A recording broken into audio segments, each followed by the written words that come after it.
आते जाते वरना इतने तो मरासिम थे कि आते जाते सिलसिले तोड़ गया.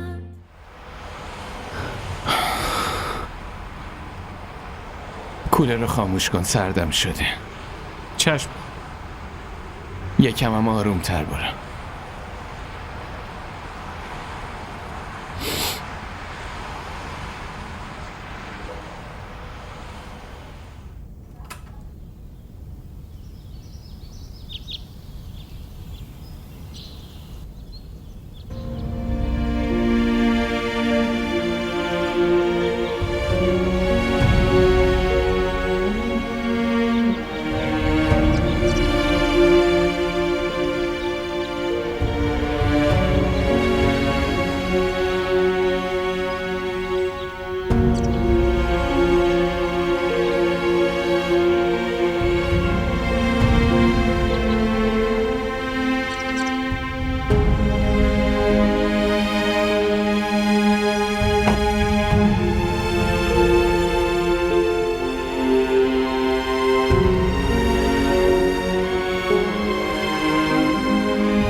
چیه بابا؟ چیه بابا؟ ها؟ چی شده؟ چطوری؟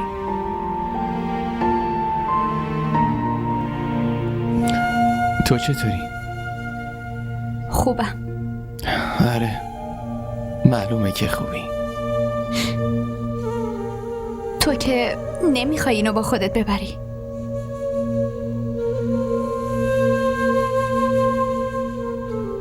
تا وقتی هستم بذار بغلش کنم. من که برم فقط برای توه.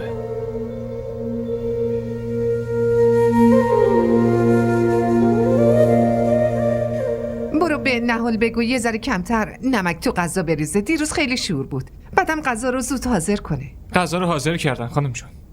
پس بگو زود بیاد و لباسا رو ببره برای شستن. برو دیگه. پسرم اومدی؟ بیا بیا. چطوری؟ بشین. تو فکر بودن یه سر بهت بزنم عزیزم. تو نباید می اومدی اینجا. مینا ناراحت میشه. به من میگفتی خب با امید می اومدیم اونجا. فقط میخواستم شما رو ببینم، برای همین اومدم. چی شده پسرم؟ هیچی، چیز خاصی نیست، فقط انگار یکم تب دارم. آخه برای چی همش تب میکنی؟ نمیدونم. تو خودتو خیلی درگیر کارت کردی.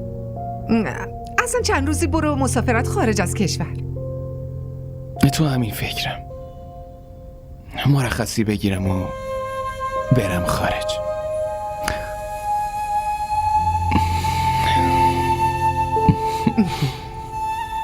عشق مینا بازم مثل قبل کردت. میدونی بعد چند وقت اومدی اینجوری بغلم نشستی؟ بله مامان، شما ستم کردین. بهت گفته بودم لباسا رو بدی بیرون بشورن. دادی یا نه؟ وقتی هم دادی زودتر به هم خبر بده. متوجه شدی؟ نه خب راستش یادم رفت. ببین وقتی آدم اضافی باشه باید سعی کنه با کاراش خودشو تو دل آدم جا کنه. معلوم نیست من اینو از کجا آوردم. توفوت همش میگفت اینو نگیر. من تو گوشم نرفت. گفتم یه دختر یتیمی خوب میشه. تو خونه من میمونه، میخوره، میخوابه، قدر منم میدونه، ولی خب دیگه تکرار نمیشه. حالا زود باش برو دیگه. چیو داری نگاه میکنی؟ برو لباسه رو ببر.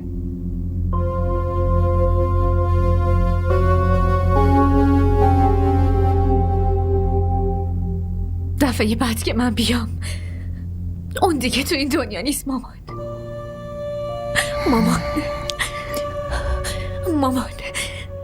یه بار دیگه بذار صداشو بشنوم لطفا بذار صداشو بشنوم.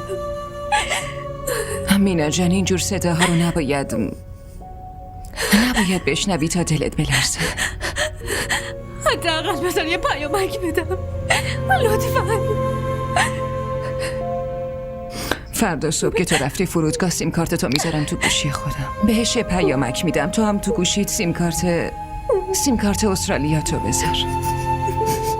حالا هم برو پیش شوهر دخترم. اون منتظرته، فهمیدی؟ نباید این قضیه رو بیشتر از این طولش بدی. پاشو دخترم، باید صبور باشی.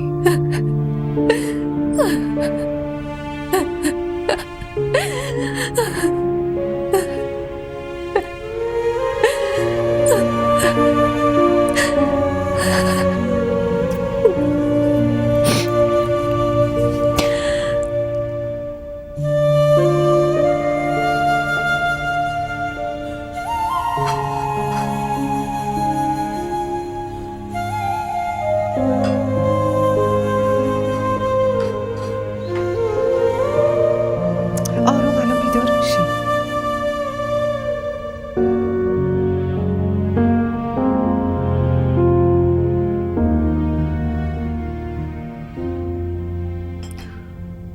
اینقدر سر صدا نکن.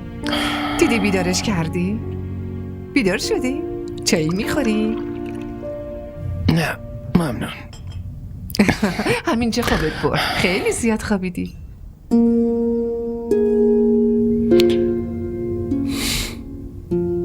دارم عادت میکنم به زیاد خوابیدن. ببین پسرم، امروز همینجا بمون تو اتاق من. اونجا میخوای تنهایی تو خونه چی کار کنی؟ کی حواسش بهت باشه؟ به نظرم حالت خوب نیست. ببین به مینا زنگ بزن بگو.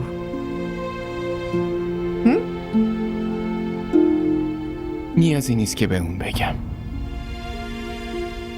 من برای همیشه برگشتم اینجا. یعنی مینا راضی شده با نهاد زندگی کنه؟ مینا راضی شده با فهد زندگی کنه. ما نتونستیم ازدواج کنیم.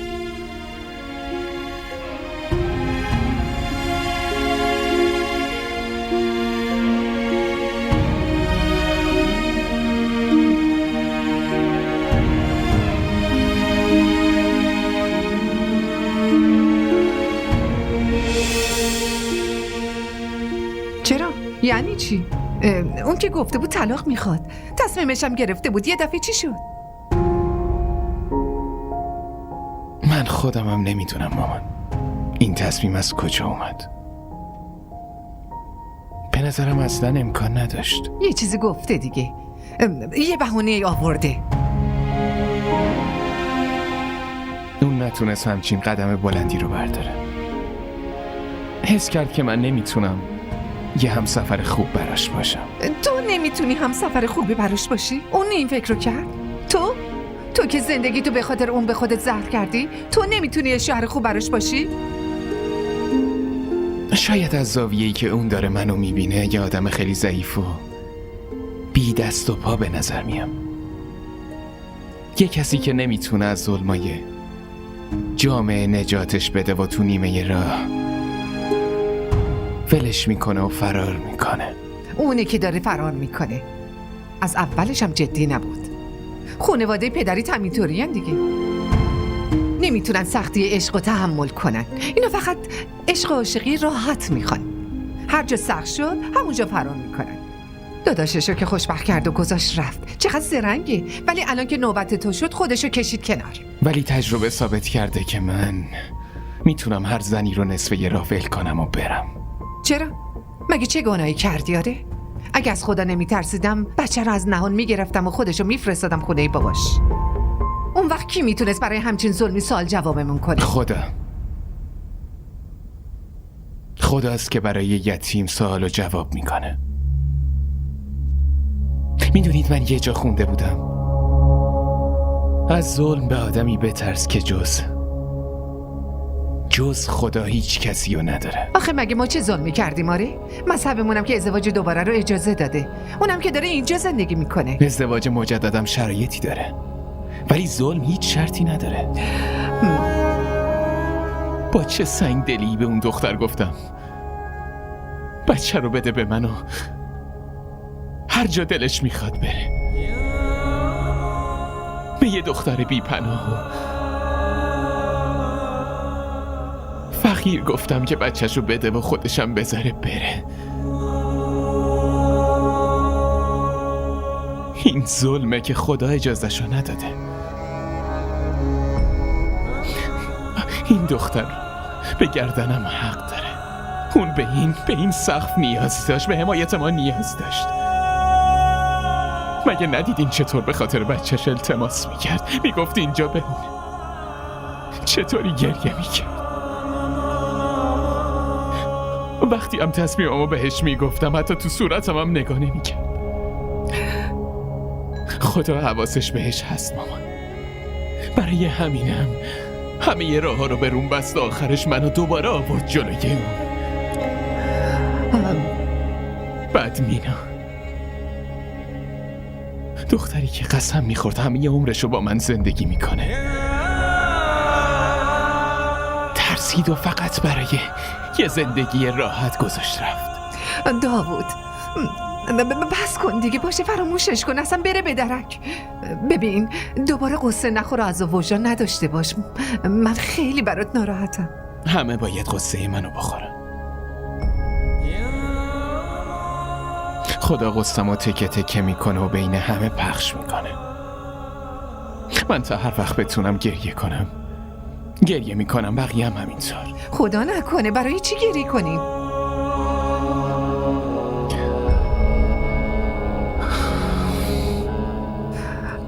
تو حالت خوب نیست. من خوبم، فقط یه ذره تب دارم. دارو میخورم خوب میشم. نه داوود تو حالت خوب نیست. نه اصلا چیزی نیست. گفتم که خوبم. اگه جایی میخواید برید. نه من نمیتونم تنهات بذارم، الان نمیتونم. من کاملا خوبم، فقط همینطوری یه ذره احساساتی شدم. مثل یه بابای واقعی با این قصه کنار میام. الان شرایط عوض شده مامان. من دیگه زندگیمو مثل یه عاشق ناکام هدر نمیدم. من خوبم، جدی میگم خوبم. تا الانشم خیلی وقت هدر دادم. نمیخوام بیشتر ادامهش بدم.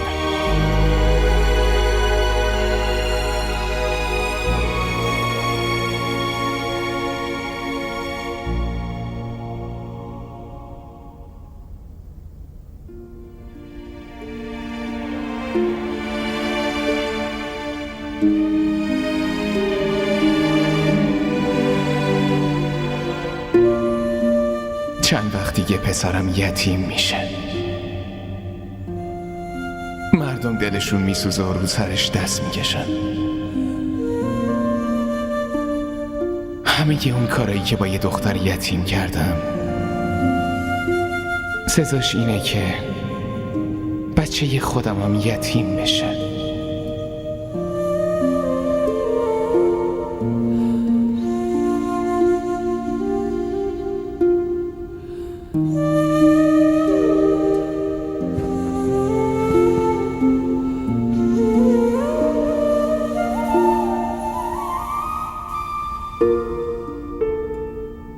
اینجا تنهایی چی کار میکنی؟ مامانت کجاست؟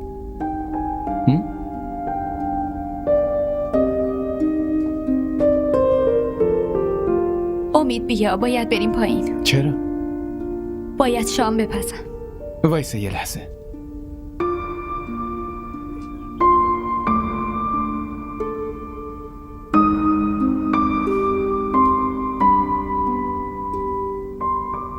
الو ببین، در آپارتمانو قفل کن، کلیدشم بده نگهبانی، بعدم بیا خونه بزرگه.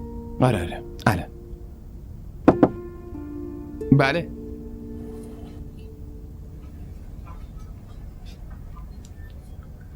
خانم جون برای شیر پول کم دارم. غذای کمکی هم قیمتش بالاتر رفته. پس شب چی به امید بدم؟ باشه مامان که اومدن ازشون بگیر. نه وایسا.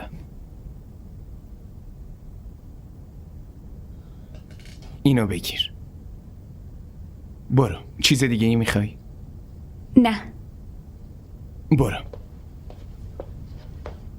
داری کجا میری؟ آشپزخونه. چرا داری اینو با خودت میبری اونجا؟ خیلی فضاش گرمه. دیگه عادت کرده. به آشپز گفتم که بیاد، میادش. مامان جان گفتم من باید غذا بپزم. ما فقط 2 نفریم، این همه خدمتکار اینجاست. باید برای اونا هم غذا بپزم.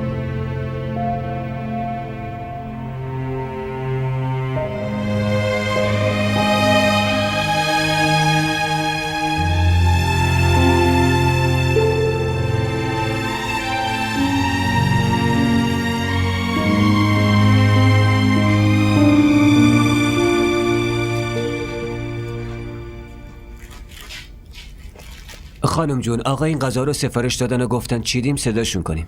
باشه میچینمشون.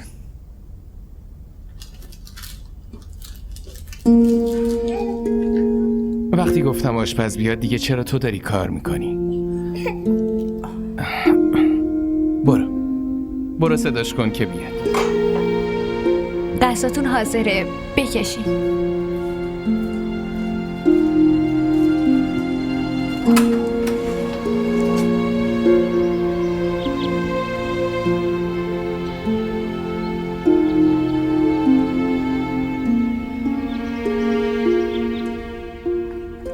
ببین. بله آقا. غذا رو بکش و نهال خانومم صدا کن. خانم جون، آقا صداتون میکنن. باشه.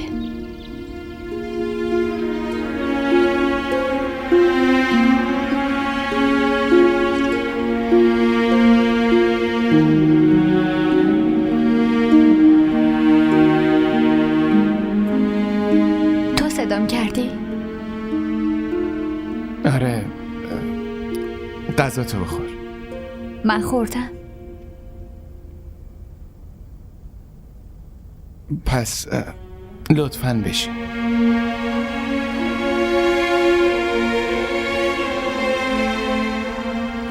اونجا نه، بشین اینجا. همینجا راحتم. لطفاً بشین اینجا.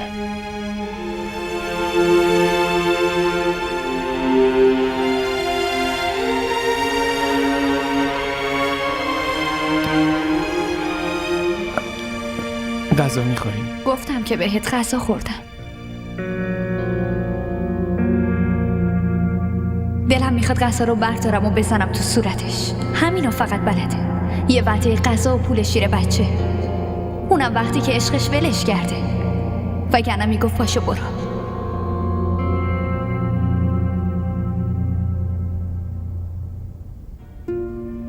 به چی فکر میکنی؟ دلت میخواد این غذا رو بزنی تو صورت من؟ همینطوره دیگه. من اینو نگفتم. ولی دلت همینو میخواد. قشنگ از چهرت مشخصه. اصلا هم اینجوری نیست. میدونم خیلی از دستم ناراحتی. من خیلی به شما بد کردم. نباید اونطوری ولتون میکردم میرفتم. اشکالی نداره. دفعه دیگه یه راه دیگه پیدا میکنی که بذاری بری. ممکنه همینم بشه.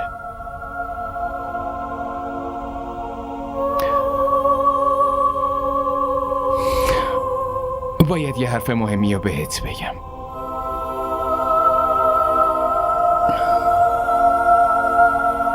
من با یه آدم بی اهمیت چه حرف مهمی داری؟ بعدش هم الان دیگه جایگاهمو فهمیدم. خوبم فهمیدم. بذار همه چی همونطوری که هست پیش بره.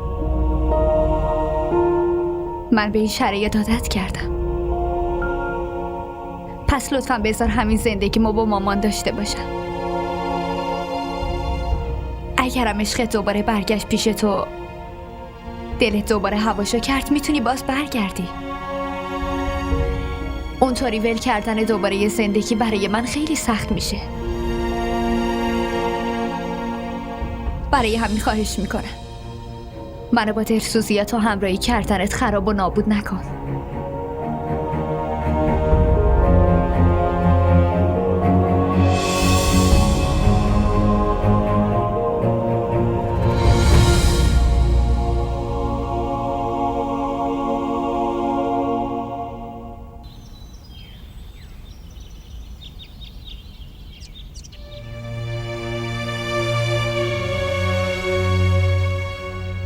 اگه نفر سومی بین زن و شوهر بیاد، خیلی از هم دیگه دور میشن. ما اون زن و شوهری هستیم که همیشه یکی بینمون بوده. به خاطر اون نفرم این رابطه تموم شده. این دفعه رابطمون رو از اول میسازیم، فقط برای هم دیگه. بازم یه رابطه ضعیف. نه، رابطه‌ای که این دفعه بسازیم خیلی قوی میشه. هیچ وقت از بین نمیره. روزای خیلی خوبی رو برات میاره. تا کی؟ تا وقتی من زندم.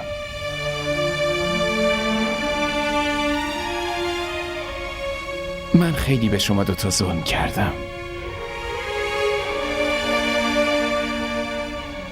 انقدر زیاد ظلم کردم که جبران کردنش غیر ممکنه.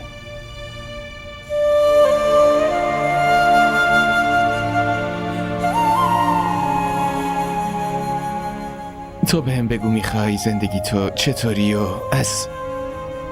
از چه مسیری شروع کنی؟ چطوری خوشحال میشی و منو میبخشی؟ تو هیچ تقصیری نداری. قسمت من اینه. نه، من ظلم کردم. کارای من زندگی رو بهت زهر کرده.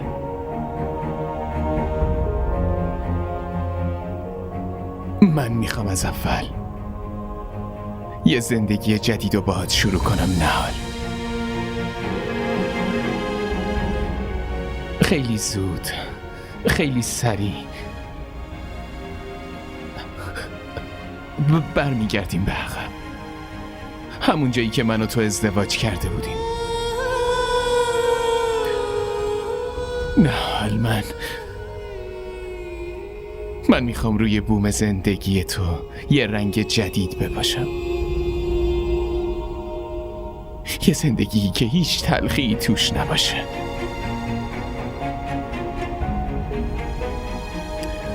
یه جایی که هیچ وقت یادت نیاد من قصه دارت کرده بودم. میخوام همچین زندگی رو شروع کنم.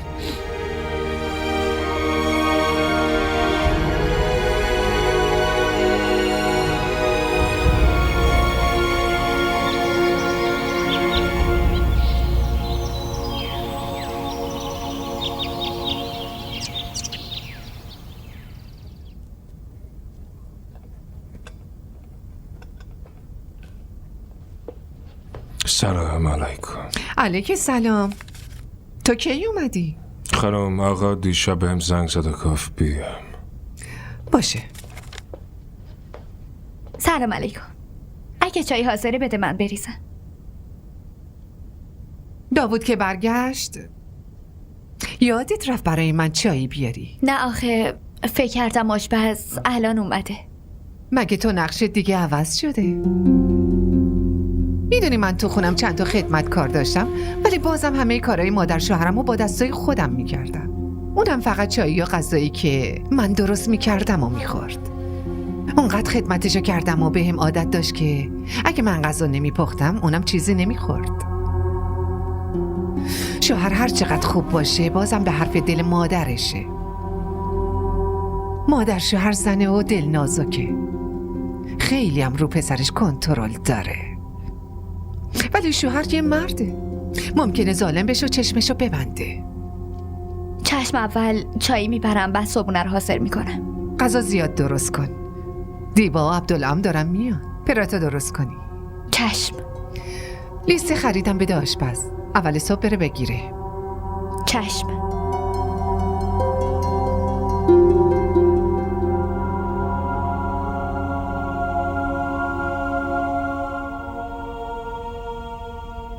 یه روز چشامو باز میکنم و همه چی تاریکه تاریکه. تو گوشم هم یه صدا میاد که میدونی حق چه کسایی رو تو دنیا خوردی؟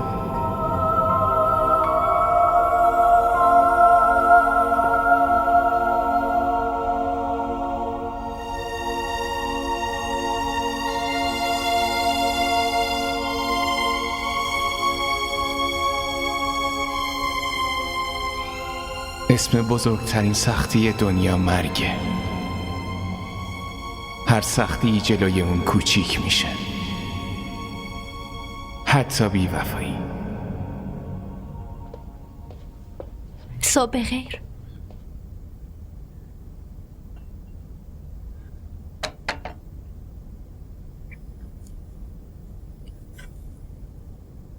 تو اینجایی دیگه نه؟ آره، چطور؟ اگه امید بیدار شد صدام کن، من برم پایین.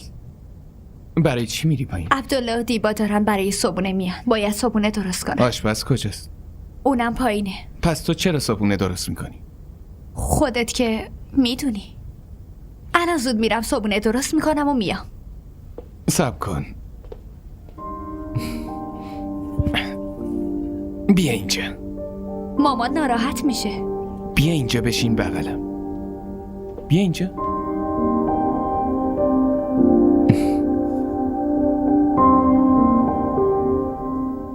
عزت آدم یه مقدارش هم دست خودشه.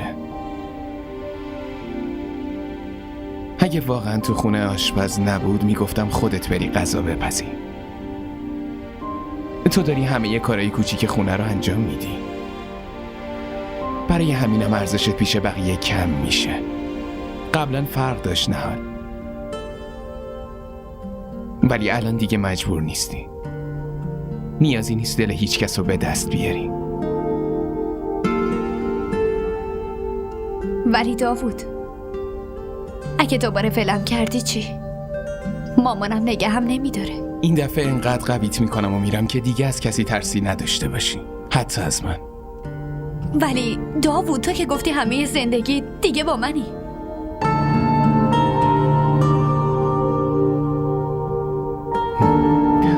تا لحظه مرگ به قولم عمل میکنم.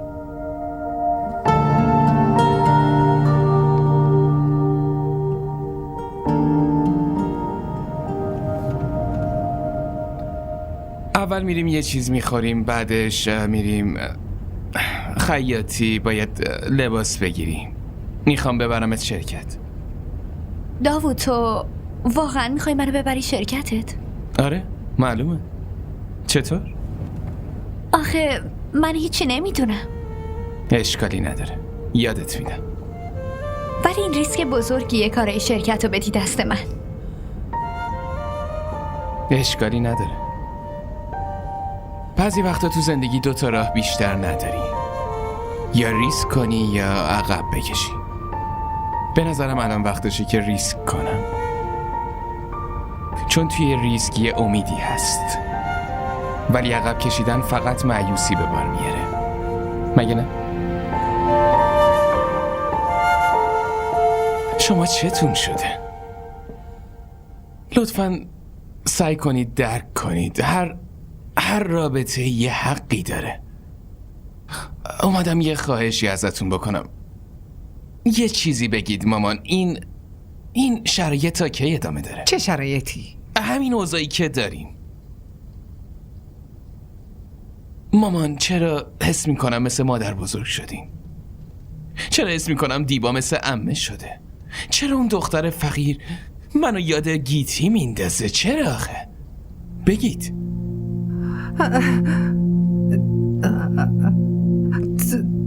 تو نهالو مثل گیتی میبینی؟ معلومه. چرا؟ نهال اون سختی هایی که گیتی کشیده رو دیده؟ اون جوری که تو پشت نهال وایسادی و حمایتش میکنی بابات هیچ وقت همچین کارایی رو برا من میکرد؟ خداییشو بگو اوضاعی که مادرت داشت نهال همچین اوضاعی رو داره؟ فداکاری یا که گیتی برای حفظ زندگیش انجام داد یه ذره‌شو نهال انجام داد یا نه؟ شما برای چی میخوای انتقام ظلمای مادر بزرگ رو از اون بگیری؟ آخه اگه مادر بزرگ کاری کرده، بابا کاری کرده، برای چی دارید از اون انتقام میگیرید؟ وای خدای من، آخه اصلا اون به مادر بزرگ چه ربطی داره که ازش انتقام میگیرید؟ شدت تنفرتون از مادر بزرگ اینقدر زیاد شده که دارید همه رو درگیرش میکنید. شما من نهال بچم آخه تا کی مامان؟ به خدا دیگه وقتش نیست. این روش رو تمومش کنید. بس کنید. این رفتارا باید تموم شه. آدم خودش نمیفهمه ولی نفرت اونو از تو مثل گوشت قربونی تیکه تیکه میکنه، نابودش میکنه. مامان من نمیخوام بچم اذیت بشه. نمیخوام بچم از شما متنفر بشه، از عمش متنفر بشه. اینا فقط در یه صورت ممکنه که شما به مادر پسرم احترام بذارید. شما نباید اصلا اذیتش کنید. لطفاً. فقط میخواستم همین خواهش ازتون بکنم.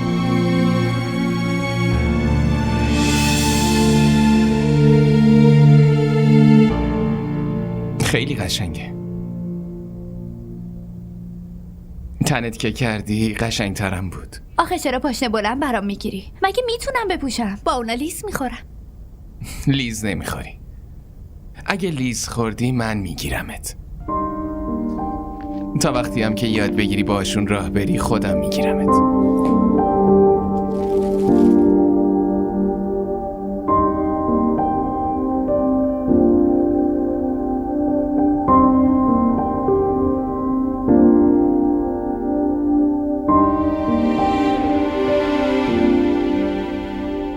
راستی داوود، امید چی میشه؟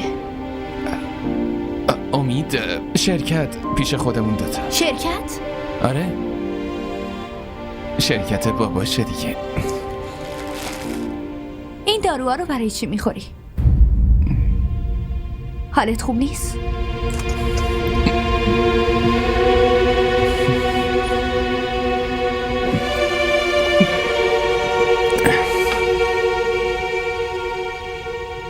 چیزی نیست. مریضیم اینه که عقلم بالاخره سر جاش اومده و عاشق زندگیم شدم.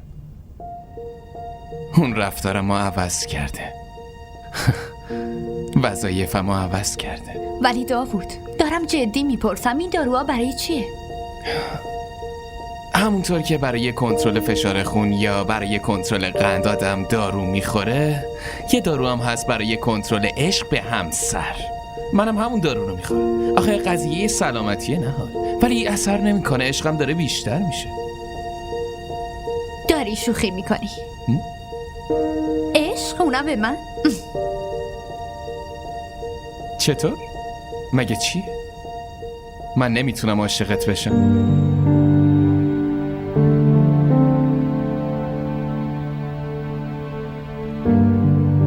میتونی برام دلسوزی کنی، ولی عشق دیگه نه. اینطوری نیست نهال. بیا اینجا. بیا اینجا پیشم، بیا اینجا.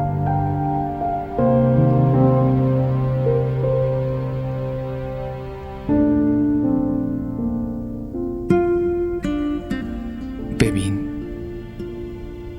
تو زن منی، مادر پسرمی. پس چرا نمیتونم عاشقت بشم؟ آدم بعضی وقتا همه چیز یه نفرم باشه نمیشه عاشقش شد. فقط چاره ای نداره، نمیتونه عاشق بشه. حالا یه چیزی رو بگو، برای چی مینا ولت کرد اومدی؟ بهش گفتم دلم برای زنم تنگ شده، اونم فهمید من دوست دارم، برای همین ولم کرد رفت. دروغه. دروغ نمیگم، کاملا راست میگم.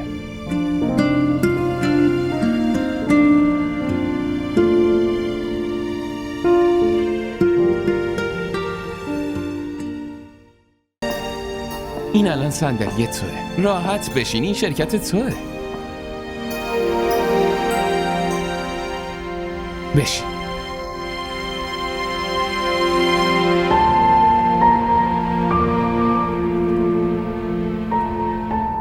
دیدن این صحنه رو به فال نیک بگیر داوود. وقتی این بزرگ بشه و بیاد روی این صندلی بشینه، تو اون روز نیستی. چقدر بدشانسی. چه وقتایی با ارزشی رو برای عشق ماتم گرفته بودی. اصلا برای چی من آوردی اینجا؟ برای اینکه یاد بگیری تو شرکت چی کارا کنی. من که برم تو باید این کارا رو دستت بگیری و انجام بدی. مگه کجا میخوای بری؟ هیچ، همینطوری فقط میخوام برم خارج.